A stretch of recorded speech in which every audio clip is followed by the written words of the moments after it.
para buhatin at ilagay doon sa kumplito. Pag isa kang kontraktor, kumplito kang gamit. Kumplito kang tao. At yung mga tao mo sumusunod doon sa kung ano yung ipinapagawa sa iyo. Nandyan pa kayo mga kapatid. Praise God.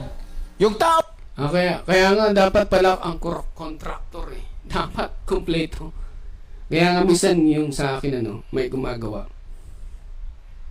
Hindi sila kumpleto eh. Ang ginagamit lang ako, kahit hindi ako laborers of nagano, pero may mga gamit talaga ako. May mga gamit ako. At ang gamit ko na yon professional. So nagagamit yun doon sa aking bahay. Pero yung labor, yung nagtatrabaho doon sa ko, nako.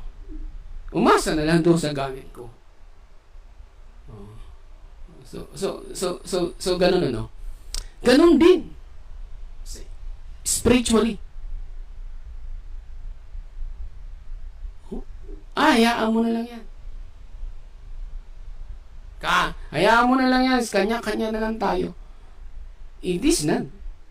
Kaya nga, itong abs nito, itong accounts nito, ito hindi kaya kontrolin eh. You cannot control because this is my account, my studio channel. See, this is the studio channel, and this studio channel is moving into the churches, to the messengers, to the foolish, to the wise virgin, remembering the light wind moving. It's not the moving only in 1965. And after 1960, stagnant. Hindi na nag-move. Kailangan makita ng iglesia na ang mensahe ng progresibo ay tumatakbo hanggang sa kapanahonan ngayon. Ang nagkamali, pinapagalitan at tinutuwid at tinuturo kung ano yung tama. Kasi kung ang tao ay makakasira doon sa programa ng kontrata, anong gagawin? Lahat kayo mananagot doon sa nagpagkatiwala sa inyo. Di ba? Pag nangontrata kayo, katapos hindi sumusunod yung mga tao mo, architect, engineer, foreman, iba, pag hindi sumunod sila, sino masisira? Ang masisira dito, kontraktor. Kaya ang contractor has a full authority. Correct. Contractor talaga. Yung the church, contractor talaga ang masisira. Kaya yung leader of the church, kapag nagkamali, may pananagutan siya sa Diyos. Di ba? Kapag ang kanyang mensahe ay sumablay, ang mangyayari yan. Ang kanyang nasasakupay, magiging sablay. See? Kapag nangyayari sa kanyang nasasakupan ay sumasablay, there is a problem. May problema. Bakit ganito ang nangyayari sa loob ng congregation? Bakit yung tinuturuan namin hindi nagiging ganun, parang isang robot na lang? Kung hindi katuki, hindi pa isusian, hindi gagalaw. Kung hindi sususian, hindi gagalaw. Pag na-expired na yung battery, wala na. Kailangan susian ulit lang, kailangan i-charge. Ha? Kaya nga, chargeable eh. Kailangan i-charge na i-charge. Ng isang, ganito. Kaya there is a questions about that. Brothers and sisters. There is a question about the ministry if this nangyayari sa ganun.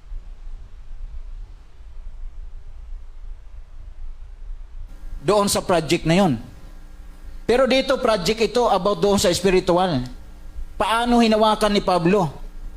Amen? Kaya nga, sinabi niya, as a wise master builder, I have laid a foundation, and another build it their own. Iba kundi yung ibanghilyo ng Panginoon. Si Pablo ang master builder. Pinakita niya kung sino ang Diyos. No? Kung ano yung kalagayan natin. Amen? He is the master builder. Makiano sa taas. So, ito ay about doon sa spiritual things, mga hiwaga, pinagkatiwala kay Pablo. Okay. Verse 11, makikita nyo dito, For other foundation can no man lay than that is laid. Hindi talaga pwedeng magsarili. Okay? Sapagkat si Pablo at that time, siya yung ginamit ng Panginoon. Maliban na siya ay iyong pinagkukunan at siya yung tungtungan mo, doon ka lang pwedeng sumahod. Kung ikaw ay magsarili, titingnan mo kung anong kalagayan, kung anong klaseng pundasyon ang itatayo mo. Kasi kung siya ang master builder, wala nang ibang pwedeng magtayo ng pundasyon. Pag nagtayo ng iba, karamihan, minsan, sinubok ka na, pag sinuri ka na, ininspect ka na, babagsak ka. Di ba? So, kita mo, for another foundation can no man lay than that is laid, which is Jesus Christ. Pinakita niya sa kanya, si Pablo ang master builder, at yung foundation niya walang iba kundi si Kristo. Spiritual to, di ba? Bakit si Kristo? Because Jesus Christ was the revelation of God. Hello, nandyan pa kayo? Jesus Christ is the very foundation of God to make the building. So that's right na sinasabi kong kanina. Si Pablo, laborers of God. The foundations of the building, it is God through the body of Jesus Christ. The founders of the church, the head of the church is Jesus Christ. The founders of the building, it is the mystery between the Father and Jesus Christ.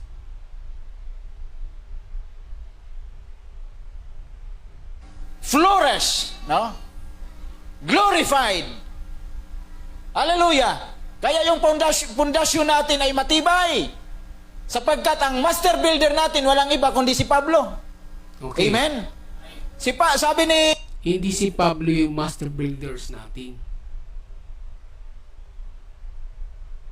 Laborers lang siya. Ang master building, walang iba kundi si Jesus Christ.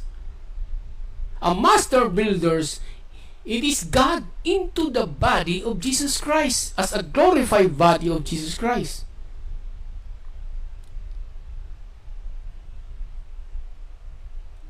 Pablo is only a part of workers or laborers of God. They are the flowing of the revelation of God to Jesus Christ into the body of mortal body, which is the body of Pablo during his time. Is not Pablo as a master builders. Pablo is a part of building that using of God. Building at using of God, the tabernacle of God. Is not Pablo. If Pablo is a co-workers or laborers of God to the buildings with God established. ni Pablo, si Kristo yung foundation laid. Walang ibang pwedeng ilagay niya dyan. No? Hallelujah. Now, verse 12. If any man build upon the foundation, this foundation. Now, if any man build upon this foundation, gold, silver, precious stones, wood, hay, stubble. Next. Itong mga materialis na to, ito daw ay marireveal pagdating ng to. Every man's work shall be made manifest.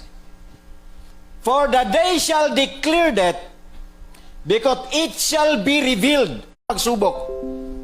Halimbawa, yung revealed, no? Yung revealed. Halimbawa, tinanong kayo, sino yung Diyos ninyo? Ang sasabihin nyo, si Kristo.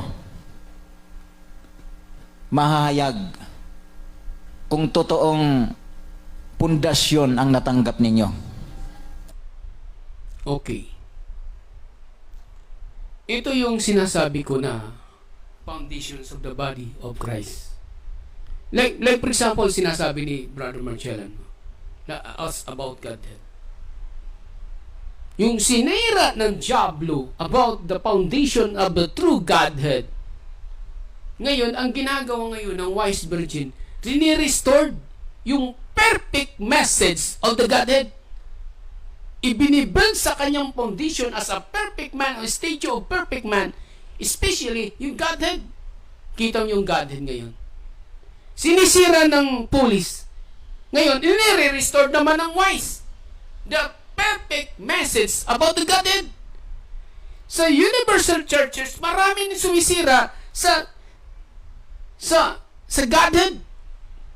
Sa true, perfect mystery of indwelling of God to the body of, to the church, to the body, especially first establish the body in the body of Jesus Christ during His ministry. Now is moving into the body. Yung sinisira ng Diablo, yung perfect knowledge, perfect about Godhead, the teachings about the apostle, about the Godhead, sinisira eh. So ngayon, ano nangyayari? So ang ginagawa ng mensahidor, the wise virgin, the fivefold wise virgin, is to rebuild the perfect message about Godhead and many message na sinisira ng Diablo tungkol sa pagkakilala sa Diyos at kay Kristo. Ngayon, isa yun. Sa 7 church ages, maraming baptism, ang daming mensahe na sinira eh. Pumasok na doon yung idolatry. The perfection's message of the wise virgin is moving, is represent of Jesus Christ. Ang nangyayari sa mga church ages is moving idolatry. Ay, si Brother Branham, nandyan na. Hindi namin sinasamba si Brother Branham. Pero tingnan mo, without the spoken word of Brother Branham, it is a foolish message. It's not part of God. It's about delusion. Mabigat na ito kapag ganun na ang mensahe. Kapag ganun na ang mensahe, matindi na ang pundasyon ng pagkapulis ng isang taong yan. Because you only looking into the last messenger. It's not only Brother Branham the last messenger. Kasi after Brother Branham, God's using an earthly messenger to manipulate, to walk in the light into a progressive. It's not only one. It is the body, universal body of Christ. And now, where are they? Nasaan na itong mga laborers nito, yung katawan ni Kristo? See? Nasaan na ngayon ang katawan ni Kristo? See?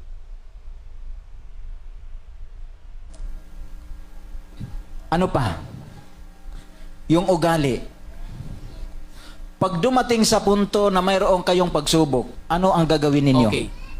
Let me explore, for example, the perfect state of man.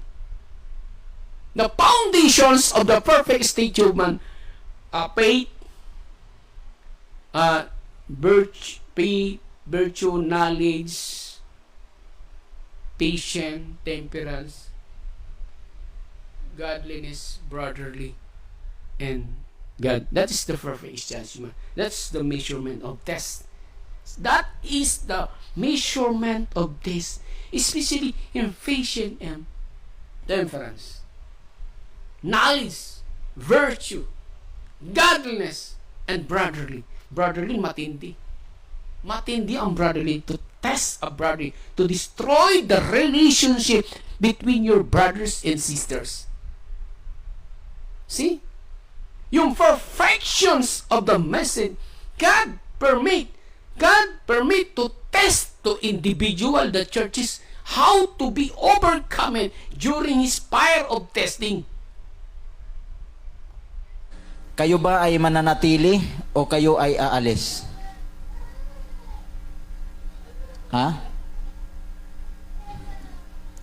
Kayo ba ay mapupunde? Magwawala?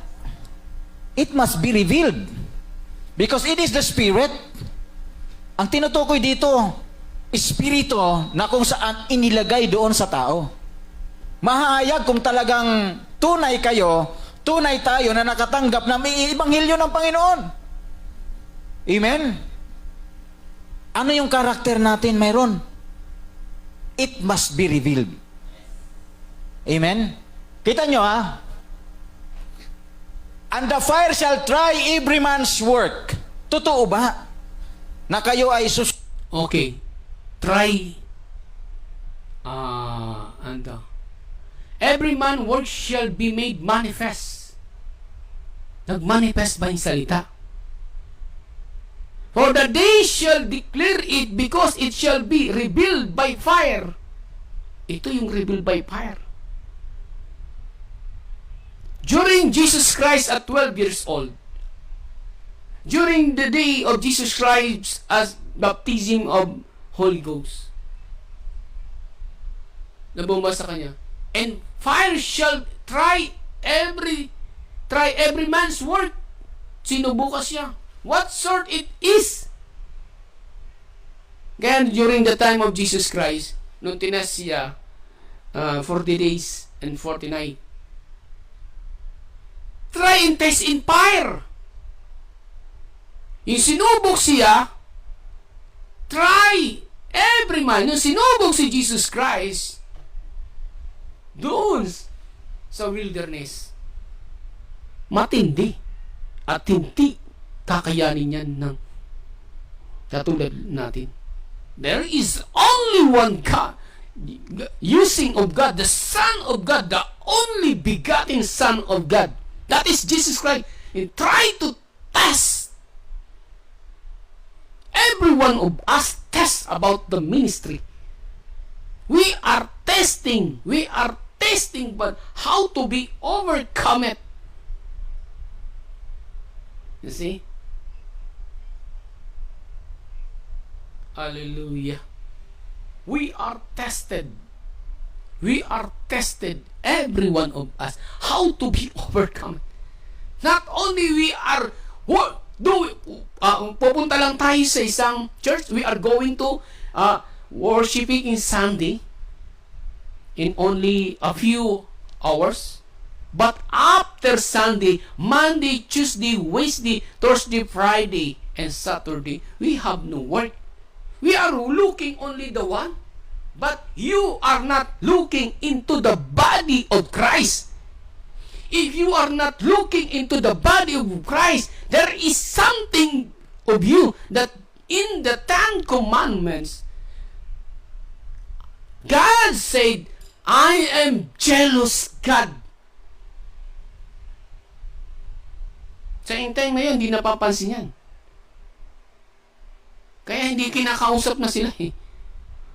Puro na lang sila written within the word of Brother Branham. The spoken word written within na sila. And without the backside of the written within, the prophet revealed in 9 during his ministry, there is no progressive. Wala nang progresibo. Kasi nandoon lang sila sa written within. Hindi na nila nakita ang backside of the book. Katulad lang sa mga denomination. The teachings of denomination is written within, but they are not open the backside of the book. See?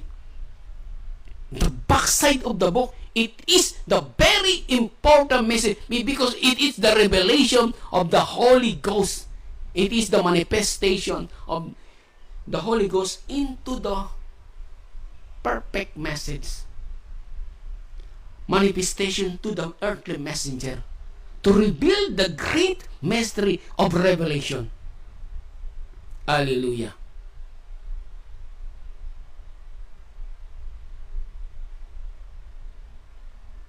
Sunog, may apoy, pakiano nga Tagalog. Totoo ba na ang apoy ang siyang magsusubok? Literal ba ito na apoy na tinutukoy ni Pablo? Makitagalog ako. Ang gawa ng bawat isa ay mahahayag. So yung gawa natin lahat, it's neither eyes, yung pananalita, yung kilos, no? Yung nasa isip, lahat ng bagay na yon. Sapagkat ang araw ang Sino nakaranas dito ng pagsubok? Ha? Lahat? Oh. Kasi kung tunay ka na tumanggap ng Panginoon, kahit may apoy na pagsubok, hindi ka matitinag. Kahit kamatayan pa. Yun yung kalagayan ni Kristo. Di ba? So, makitaas ako. Kung ang gawa ng sinuman ay manatili. Okay.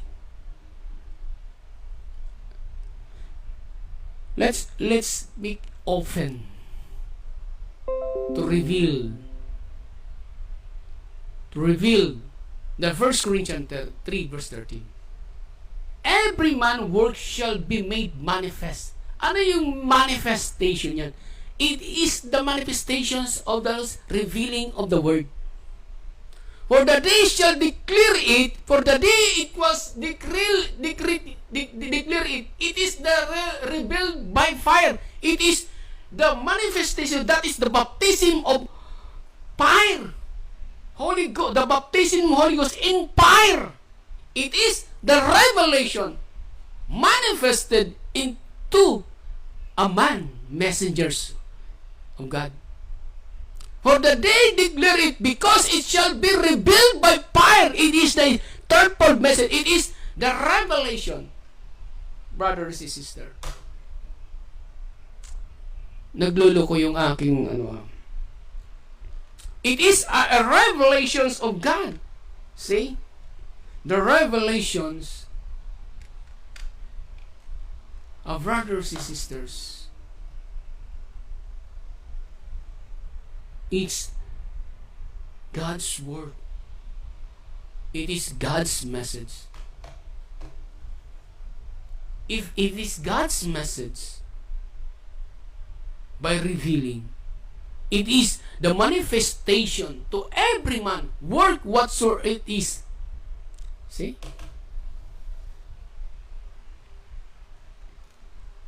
It is the manifestation. Inarangan ako. Ay mag-move yung yung aking remote. So that is the manifestations of the Spirit with fire to the man.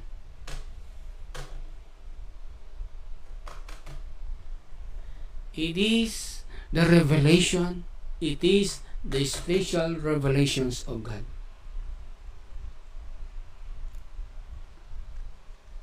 Our brothers and sisters,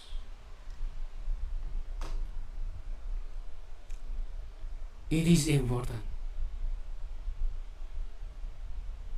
If we are testing to God during the manifestation of the revelation and we overcome it, tayo ay nagtatagumpay. Nandoon ang pagsumo, nandoon yung moving into the perfections. See? Nandoon ang moving into perfections of God. If any man works abide which had built, he had built, who is he? Between the Father and the Son. Thereof he shall receive a reward, and that is reward, that is the special revelation about the written within, to open the backside of the book. See? If any man works abide which he had built, sino man sumunod doon kung sinusunod mo ba yung lakad ni Kristo, meron kang reward. Sabi niya, He, individual, the earthly messenger, he shall receive a reward. See? If any man burns where shall be burned, he shall suffer loss, but himself shall be saved, yes, so as by fire. Hallelujah. Kaya yung ministry sa paglilingkod ng Diyos, matindi ang pagsubok niyan. Matindi. Kahit madapak pa, bumangon ka lang. Kahit madapak pa, bumangon ka lang. Ipakita mo, you are overcoming. Hallelujah. We are overcoming. Do not looking in yourself. Looking what Jesus Christ doing during His ministry. Tingnan mo kung ano yung ginagawa ni Kristo during His ministry. Ha? Hallelujah. Okay, continue.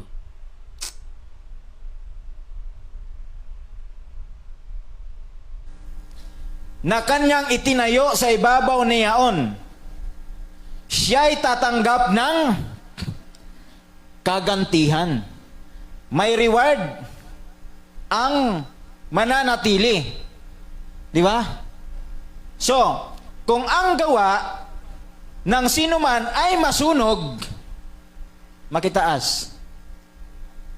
Kung ang gawa ng sino man ay masunog, ay malulugi siya, ngunit siya ay kanyang sarili ay maliligtas.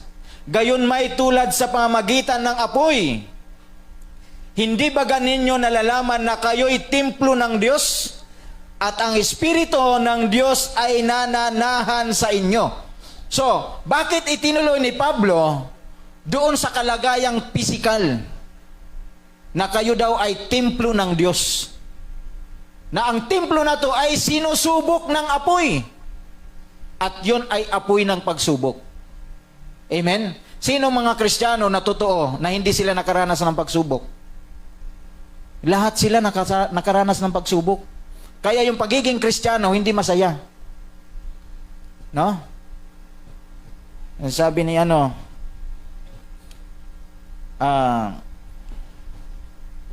ano ba yung kanta na yon? Walang mahirap sa'yo. Kinanta namin yun dito nung umaga eh. Walang mahirap sa'yo. Tapos, pagkatapos ng kanta, alam mo brad, ang hirap-hirap talaga yung buhay. Walang mahirap. Walang mahirap. Kanta katapos, pag ano, ang hirap-hirap brad. Talagang, literally wala talagang mahirap, walang masaya. Ang tunay na Kristiyano, hindi sila masaya. Punong-puno sila ng hinagpis. Kita mo si Daniel, umiyak siya. Sino yung iniyakan ni Daniel? Nagkaroon si Daniel ng desperation. Ibig sabihin, mga kapatid, yung pagiging steward, yung pagiging alipin ng Diyos, ay hindi sila makampante. Punong-puno sila ng alalahanin. Ano yung alalahanin nila? Yung alalahanin nila yung mga taong nasa loob. Pag nawala ako, ano yung ginagawa nila? Di ba? May alala. Ngayon kayo, may alala ba kayo? May alala ba tayo sa ating pamilya? May alala ba tayo sa iglesia? May alala ba tayo sa kapatid? Iyak. Ang ginawa ni Daniel, Okay. umiyak lang siya. Kaya, yung sinasabi ni Brother Magellan, tinutukoy niya yan kung ano na yung kalagayan yung mga dati.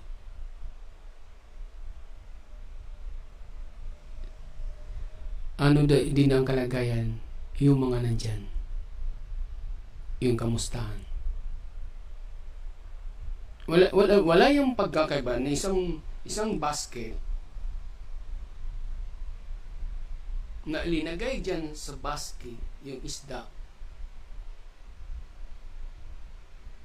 At kung titingnan mo yung isda doon sa basket, ano ba yung kalagayan? Nung nagtagal na siya at linagay na ang basket na doon sa isang maabot na siguro isang oras. Kung ano ng kalagayan, yung isda. Baka papunta na sa pagkasira. Ito pwede. Kaya sa palengke, yung isda, merong sariwa, merong hindi sariwa. Kaya pinipili nila yung may bebenta at may hindi may bebenta. Ganun din sa kalagayan. Nasaan na yung mga kapatiran natin sa iglesia? Ang dati natin mga kasama, nasaan na? Diba? Nasaan na sila? They stand strong or not stand too strong.